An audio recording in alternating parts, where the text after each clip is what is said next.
सभी प्यारे भक्त प्रेमियों को प्यार भरा राधे राधे।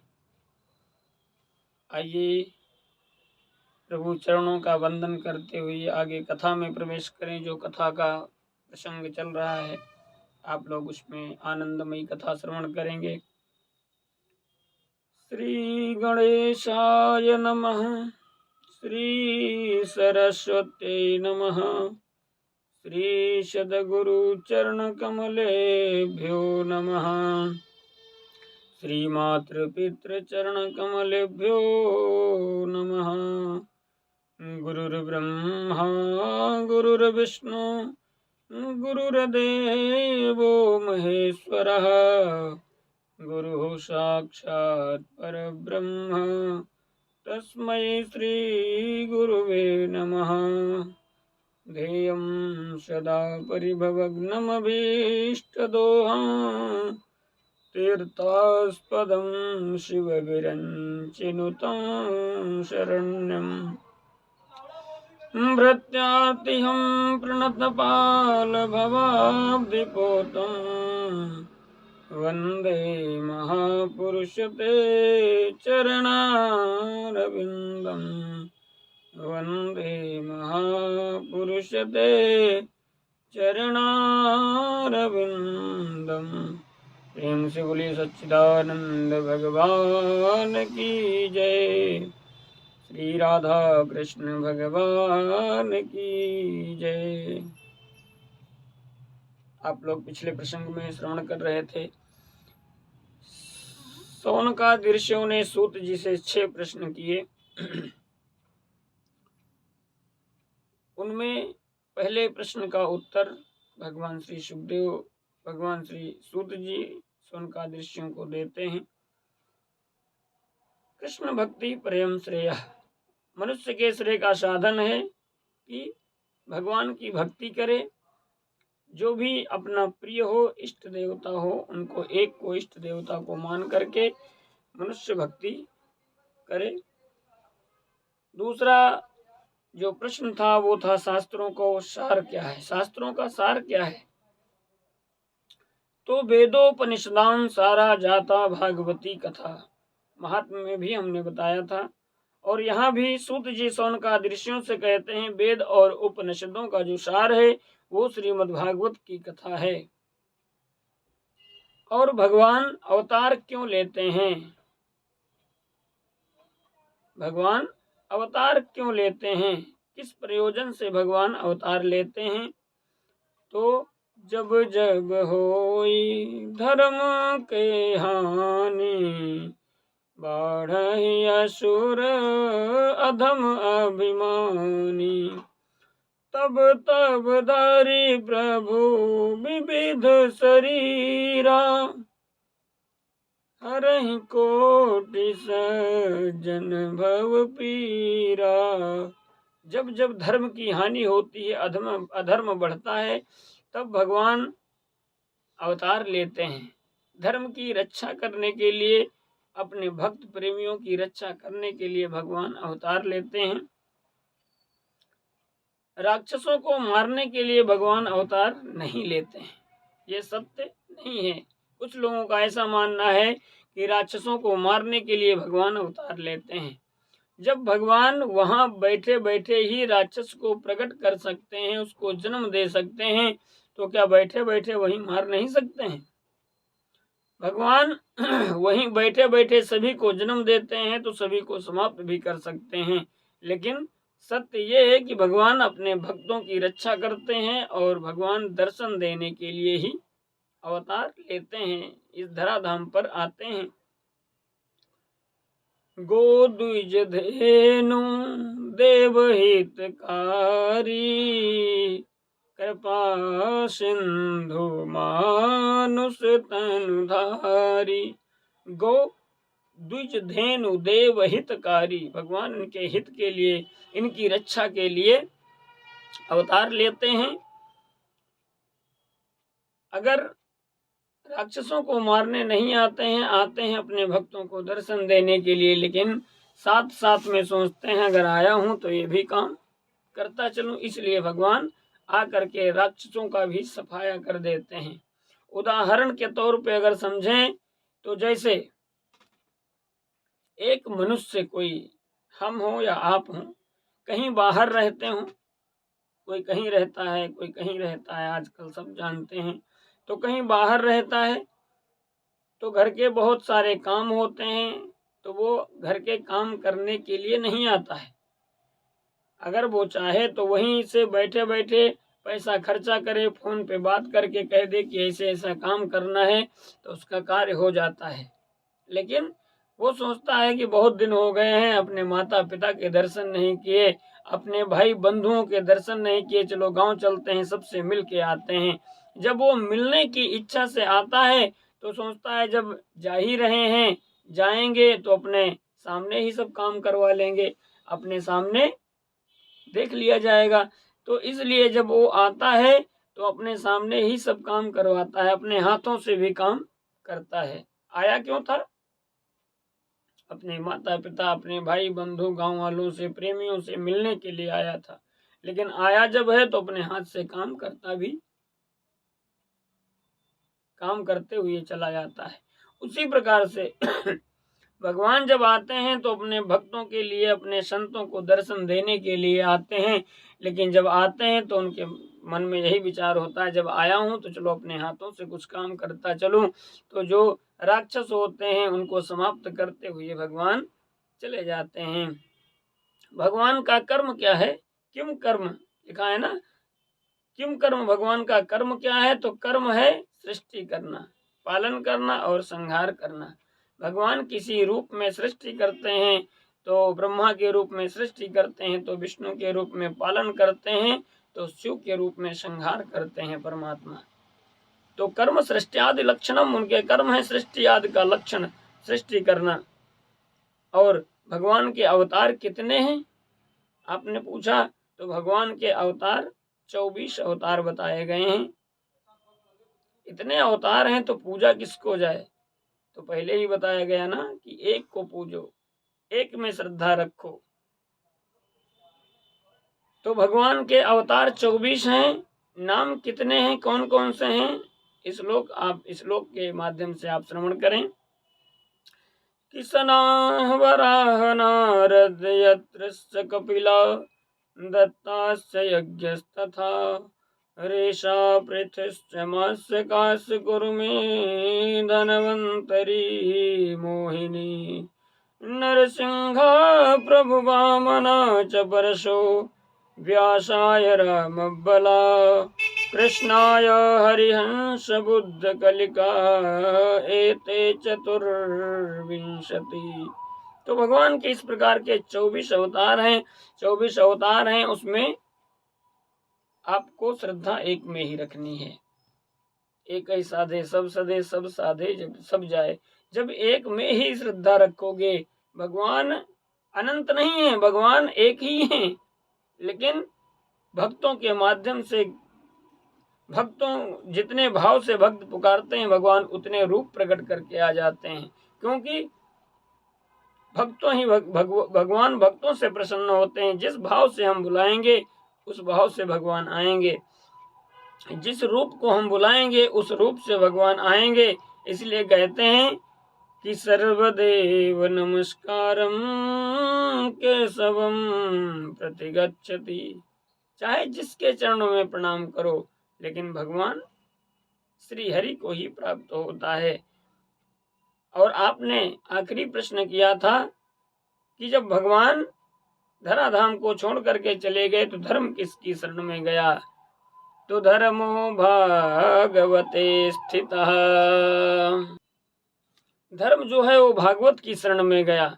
जब जाने लगे भगवान, तो आप कथा आएगी आगे सुनेंगे। जब उद्धव जी भगवान के पास गए, प्रभु आप संसार को छोड़ करके जब चले जाएंगे तो संसार कैसे रहेगा, आपके भक्त कैसे रहेंगे, कल्याण सबका कैसे होगा? तो भगवान ने कहा, उद्धव चिंता करने की बात नहीं है, मैं जो अपनी शक्ति है वो श्रीमद् भागवत में स्थापित करके जाऊंगा, विराजमान करके जाऊंगा। संसार में कलयुग में जो भी भागवत की शरण रहेगा उसका कल्याण हो जाएगा। इसलिए धर्मो भागवते स्थितः, धर्म भागवत की शरण में गया। इसीलिए कहते हैं कि जब तक कलयुग का प्रभाव पूर्ण नहीं अपना कर सकता, जब तक श्रीमद् भागवत की कथा है। लेकिन हमने पहले बताया ही था, आजकल भागवत की कथा भी सिर्फ नाम की भागवत की कथा है।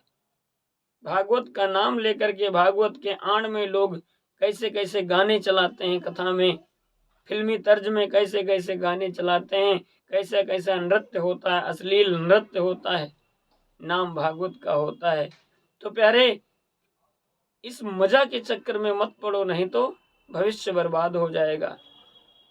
जो भागवत है, भागवत जैसी भागवत को श्रवण करो, तभी कल्याणकारी है। नाम है कि हम भागवत करा रहे हैं, लेकिन हो तो कुछ और रहा है, फिर भागवत का फल कैसे मिलेगा? पुण्य नहीं मिलेगा, और हम करते पुण्य के लिए हैं।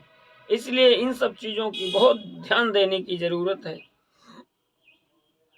एते चांस कला पुंसा कृष्णस्तु भगवान स्वयं इंद्रारव्याकुलं लोकं मृडयन्ति युगे युगे। परमात्मा हर एक युग में अलग अलग प्रकार से भगवान आते हैं और सबको सुख प्रदान करते हैं। रामावतार और कृष्ण अवतार विशेष रूप से इनको माना गया है कलयुग में। तो राम जो है वो मर्यादा में रहे, इसलिए 14 कलाओं से पूर्ण महाराज राम हैं। और कृष्ण जो है वो लीला पुरुषोत्तम है, लीला करने के लिए आए, इसलिए 16 कलाओं से पूर्ण कृष्ण हैं। अंतर नहीं है कि राम कृष्ण दो एक हैं, अंतर नहीं निमेष। उनके नयन गंभीर हैं, इनके चपल विशेष।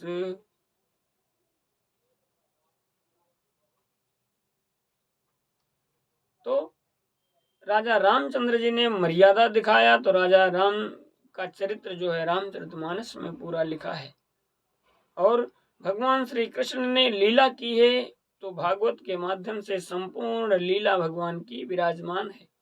जब भागवत का नाम कहते हैं, तब ऋषियों ने सूत जी से फिर से पूछा कि अगर भागवत कथा तो हमने सुनी है, भागवत कथा का नाम हमने सुना है, व्यास जी ने रचना की, श्री सुखदेव जी को उसका आचार्य बनाया गया, राजा परीक्षित ने भागवत की कथा को श्रवण किया, उनका मोक्ष हो गया।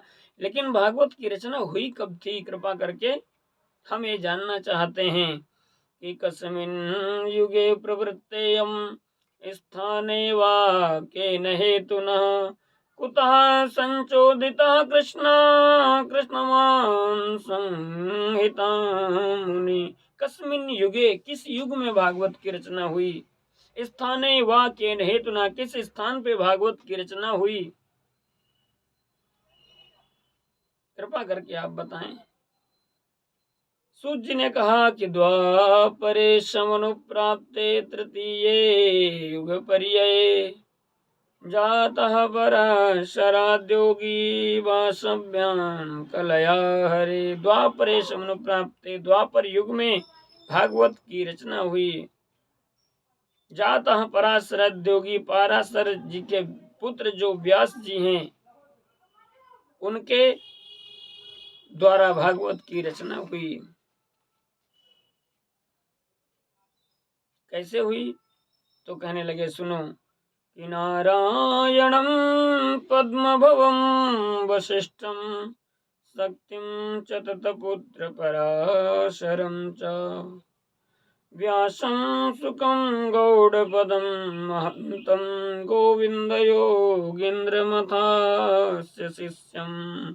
नारायणं पद्मभवं वसिष्ठं, नारायण की नाभि से पद्म मतलब कमल की उत्पत्ति हुई, उसमें ब्रह्मा जी का प्रादुर्भाव हुआ। ब्रह्मा जी के पुत्र शक्ति हुई, शक्ति के पाराशर हुए, पाराशर जी के व्यास जी हुए, व्यास जी ने श्रीमद् भागवत की रचना की। और जब भागवत की रचना हो गई तो श्री सुखदेव जी का उसको आचार्य बना दिया गया। भागवत का आचार्य भगवान श्री सुखदेव को बनाया गया, जिन्होंने अपने माता के गर्भ में 12 वर्ष तक वास किया। अब यहाँ पर पुनः प्रश्न कर देते हैं कि 12 वर्ष भगवान श्री सुखदेव जी माता के गर्भ में रहे। कृपा करके भगवान श्री सुखदेव जी की जन्म की कथा पहले श्रवण कराएं। हम जाने तो कि भगवान सुखदेव का जन्म क्या है, किस प्रकार से उनका जन्म हुआ और मातृ गर्भ में 12 वर्ष कैसे व्यतीत किए। कृपा करके कथा हमें ये श्रवण कराने की प्रयत्न करें, प्रयास करें। मैं श्रवण करना चाहता हूँ। तो कहने लगे, एक बार की बात है नारद जी महाराज, जहाँ भी किसी कथा का प्रादुर्भाव होता है वहां पर नारद जी की महिमा जरूर होती है। जब तक नारद जी पहुंचते नहीं है तब तक नई कथा का प्रादुर्भाव नहीं होता है। तो आज नारद जी ने मन में विचार किया कि आज चलते हैं महादेव बाबा के घर, चलते हैं भोलेनाथ के घर चलते हैं। भोलेनाथ तो कैलाश पर्वत पे भगवान राम की तपस्या में तल्लीन थे। आज महाराज नारद जी पहुंचे माता पार्वती जी के पास और कहने लगे, क्या बात है माता जी, आजकल बाबा जी नहीं दिखते। माता ने कहा, बाबा तो कैलाश पर्वत पे तपस्या में लीन है। अच्छा, तपस्या में तो लीन है, आपको मानते नहीं है क्या? आज माता ने कहा, अरे मुझे तो बहुत मानते हैं, अपने प्राणों से ज्यादा मुझे मानते हैं। वो भगवान का किस रूप का दर्शन करते हैं, जो समाधि में देखते हैं, वो भी मुझे बता देते हैं, जबकि ऐसा बताना नहीं चाहिए। अपने गुप्त रहस्यों को कोई किसी से बताता नहीं, लेकिन भोलेनाथ हमें इतना मानते हैं कि अपने गुप्त रहस्यों को भी बताते हैं। नारद जी ने कहा, मैं मान ही नहीं सकता है कि मैं मानता ही नहीं हूं कि आपको वो मानते हैं। अगर मानते हैं तो एक बात कभी बताई है। कौन सी बात? क्या जिन मुंडों की माला महाराज भोलेनाथ ने धारण की है, क्या आपको कभी बताई वो किसके मुंड हैं? माता जी ने कहा, नहीं। अरे तो क्या मानते हैं तुमको? अगर मानते होते तो क्या ये चीज छिपा लेते? आज माँ के मन में आ गया, अरे ये बात तो बिल्कुल सत्य है, भोलेनाथ ने हमें आज तक ये बात नहीं बताई। आज माँ गुस्सा हो गई। नारद जी सिर्फ इतना कह करके और चले जाते हैं। नारद जी का काम तो आप सब लोग जानते हैं, जहाँ पर ना हो थोड़ा सा नारद जी कह करके शुरू करके चले आते हैं। अब महाराज जब भोलेनाथ आते हैं तो माँ गुस्सा में बैठी हुई हैं। भोलेनाथ ने कहा, अरे देवी क्यों गुस्सा हो इतना, ऐसी कौन सी बात हो गई? माँ ने कहा कि जाओ, बात नहीं करना हमें। अरे ऐसी कौन सी बात है, कृपा करके बताओ तो सही, हम भी तो जाने किस बात से आप गुस्सा नाराज हो। आज माँ ने कहा कि आप मुझे अगर थोड़ा सा भी मानते होते तो आपने किनके मुंडों की माला धारण की है, आप बता देते हमें। ये मुंड हैं आखिर में किसके? ओहो, भोलेनाथ ने कहा, बस इतनी सी छोटी सी बात है, इसके लिए आप इतना नाराज हैं? तो मैं बताना चाहता हूँ कि ये जो मुंड हैं ये आपके हैं। अरे हमारे मुंड हैं? देवी, जब जब आप अपना शरीर छोड़ देती हो तो आपकी याद के लिए मैं इतना आपको मानता हूँ कि आपकी याद के लिए आपके ही मुंड धारण कर देता हूँ माला में। इसलिए जितने मुंड पहना हूँ उतनी बार आप अपना देह त्याग कर चुकी हो। अच्छा, तो अगर मैं देह त्याग कर देता हूँ, मेरा शरीर छूट जाता है, लेकिन आपका क्यों नहीं छूटता है? ऐसा क्या आपने ऐसा ग्रहण कर रखा है कि आपका शरीर नहीं छूटता, मेरा बार बार छूट जाता है? महादेव ने कहा, मैंने अमर कथा का पान किया है। आज माँ पार्वती ने कहा, आपने अमर कथा का पान किया लेकिन मुझे पान नहीं कराया। मैं कैसे मान लूं कि आप मुझे मानते हैं? नहीं देवी, अगर अमर कथा का पान करना चाहती हो तो आओ, मैं आपको अमर कथा का पान कराता हूँ। ये अमर कथा है, इसको पान करना चाहिए, एकांत में करना चाहिए, श्रद्धा भक्ति के साथ में करना चाहिए। आज कैलाश पर्वत के ऊपर जा करके महाराज भोलेनाथ समाधि में बैठे। भोलेनाथ कहते हैं कि ये कथा तो है समाधि भाषा व्यासस्य, व्यास जी की समाधि भाषा है। समाधि में व्यास जी ने इसकी रचना की है, इसलिए भागवत कथा कही जाती है तो समाधि का रूप धारण किया जाता है महाराज। लेकिन आजकल अगर आंख बंद करके समाधि में कथा कहने लगो तो भक्त तो सब अपने अपने घर चले जाएंगे, सुनेंगे नहीं। इसलिए भागवत कथा तो कही जाती है, समाधि में ना रह करके भी कही जाती है, लेकिन भागवत की पोथी खोली नहीं जाती। भागवत की पोथी कृष्ण स्वरूप विराजमान की जाती है, दर्शन करने के लिए, कल्याण के लिए। और व्यास बिना पोथी खोले ही कथा कहते हैं। सारे व्यासों को आप देखिए, इसीलिए क्योंकि समाधि भाषा व्यासस्य, व्यास की समाधि भाषा है श्रीमद् भागवत महापुराण। तो आज महादेव कैलाश पर्वत पर विराजमान है, माता पार्वती सन्मुख बैठी हैं यजमान के रूप में और कथा श्रवण कर रही हैं। आनंदमयी अमर कथा चल रही है। अमर कथा ही श्रीमद् भागवत की कथा है। जो जब कथा प्रारंभ होती है तो महादेव ने कहा मैं तो समाधि में कथा सुनाऊंगा और आप सुनोगी, तो हमें पता कैसे चलेगा कि आप सुन रही हो। इसलिए बीच में जय श्री कृष्ण बुलवा दिया जाता है या भगवान का जयकारा लगा दिया जाता है। लेकिन महादेव ने कहा आप हुंकारी देते रहना, जिससे हमें पता चले कि आप कथा श्रवण कर रही हो। महाराज जैसे जैसे कथा सुनने लगी माता पार्वती और बार बार बोलती रहती मुंह से कि हाँ मैं कथा सुन रही हूँ, हुंकारी देती रहती माँ पार्वती। इतने में ही एक सुख पक्षिणी एक अंडे को जन्म दिया है। कैलाश पर्वत की ठंडी बर्फीली हवाएं, उस बर्फीली हवा के कारण वो जो अंडा था वो विगलित हो गया, फूट गया अंडा। उसमें एक सुख पक्षी का जीव था। अब जीव धीरे धीरे उसके कानों में कथा पहुंचने लगी। महाराज जैसे जैसे उसके कानों में कथा पहुंचने लगी वैसे वैसे वो पुष्ट होने लगा, क्योंकि अमर कथा का पान करने लगा। जब अमर कथा का पान करने लगा तो उसके शरीर में और ताकत बढ़ने लगी, जान आने लगी और धीरे धीरे करके वो बड़ा होने लगा। जैसे ही थोड़ा सा बड़ा हुआ और इधर एकादश स्कंद की कथा चल रही थी।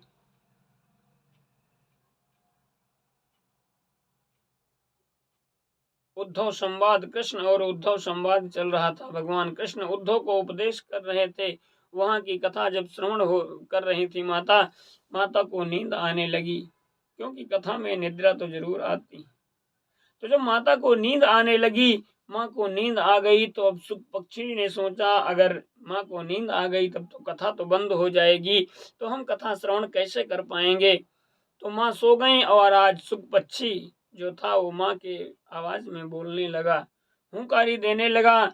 और जब कथा का विश्राम हुआ तो महादेव की समाधि छूटी और महादेव ने जोर से जयकारा लगाया, बोले वृंदावन बिहारी लाल की जय।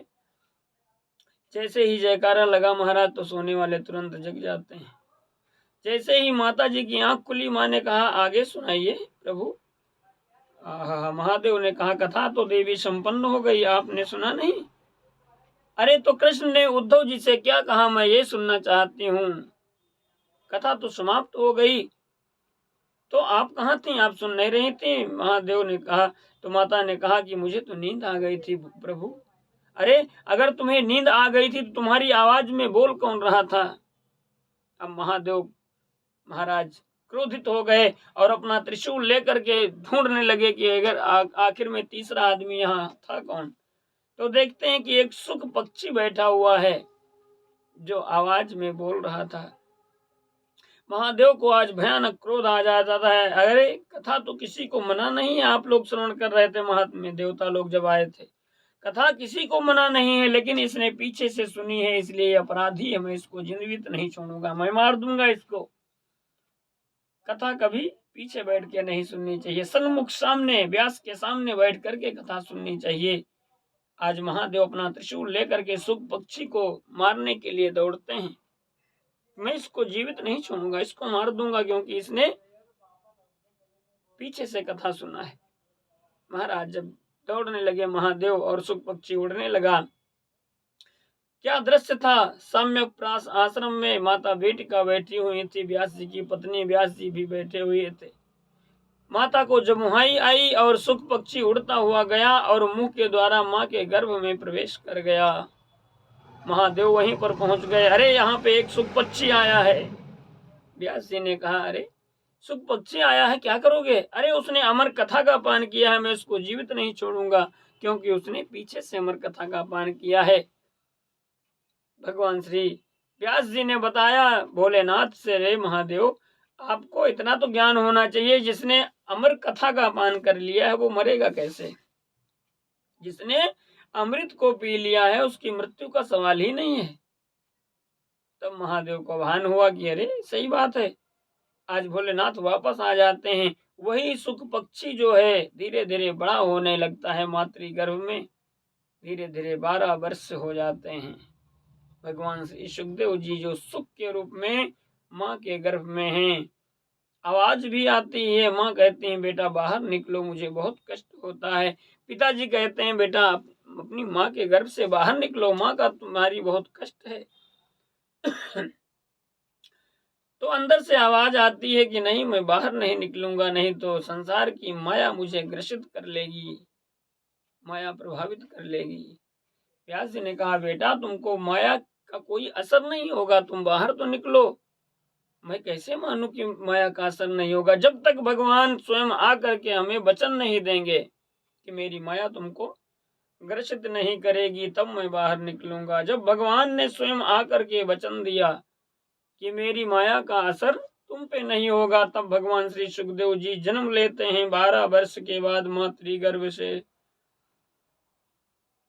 कियं प्रव्रजन्तमनुपेतमपेतकृत्यं द्वैपायनो विरह कातर आजुहाव पुत्रेति तन्मयतया तरवोऽभिनेदुस्तं सर्वभूतहृदयं मुनिमानतोऽस्मि। ऐसे श्री सुखदेव जी को वंदन करते हैं, जन्म लेते ही सन्यास के लिए चल देते हैं। एक सरोवर था जिसमें स्त्रियां वस्त्र उतार करके स्नान कर रही थीं, नग्न स्नान कर रही थीं स्त्रियां। वहां से श्री सुखदेव जी चले गए वन के लिए, और जैसे ही व्यास जी पीछे पीछे जाते हैं, अपने बेटा को बुलाने के लिए जाते हैं, तो देखा कि जो स्त्रियां हैं नग्न रूप में स्नान कर रही हैं। व्यास जी ने कहा अरे तुम्हें शर्म नहीं आती, मेरा 16 वर्षीय पुत्र यहीं से निकल गया और तुम्हें थोड़ी सी भी लाज नहीं आई, तुम इस प्रकार से स्नान कर रही हो। स्त्रियों ने कहा कि लाज तो उसके सामने करना चाहिए जो जानता हो स्त्री और पुरुष होता क्या है। अरे जो स्त्री पुरुष के बारे में कुछ जानता ही नहीं है उसके सामने कैसी लाज, क्योंकि जो आपका पुत्र है वो जानता ही नहीं स्त्री क्या है, पुरुष क्या है, स्त्री पुरुष के संबंध क्या है। वो तो इतना बैरागी है, इतना तपस्वी है, फिर भी आप उसके पीछे जा रहे हैं। पुत्र पुत्र न जाने कितनी बार वो आपका पुत्र बना, आप उसके पुत्र बने, कौन जानता है। इसलिए ऐसे महात्मा को तो संसार का कल्याण ही करना चाहिए। जब स्त्रियों द्वारा व्यास जी को मार्गदर्शन प्राप्त हुआ तो व्यास जी वापस चले आते हैं। 4 वेद 6 शास्त्र 17 पुराणों की रचना कर देते हैं, महाभारत जैसे ग्रंथ की रचना कर देते हैं, लेकिन मन को सुख नहीं है, मन को शांति नहीं मिली।